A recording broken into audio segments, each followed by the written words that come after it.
Pemerintah Kabupaten Ogan Komering Ulu berharap berbagai potensi yang dimiliki daerahnya dapat lebih terekspos secara luas melalui program dan siaran di TVRI Sumatera Selatan.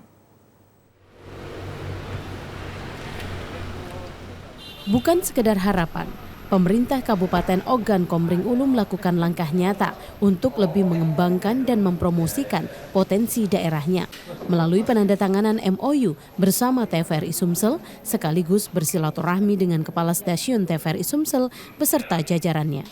PLH Bupati Oku Teddy Melwansyah mengungkapkan berbagai potensi sumber daya alam yang dimiliki oleh Kabupaten Oku di sektor pertanian, perkebunan dan UMKM menjadi fokus yang ingin dikembangkan sehingga Oku dapat dilirik oleh investor untuk memajukan daerahnya.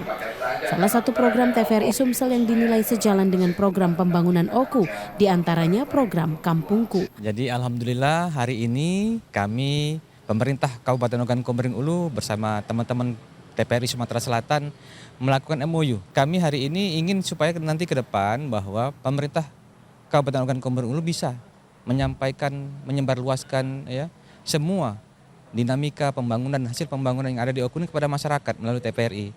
Dan bukan hanya itu saja, kami pun ingin nanti ke depan semua potensi-potensi yang ada di Oku ini ya, mulai dari wisatanya, juga nanti kami ingin mendorong pelaku ekonomi kreatif melalui UMKM, hasil-hasil pertanian, perkebunan dan sumber daya alam lainnya bisa dipublikasikan, bisa disebarluaskan kepada masyarakat.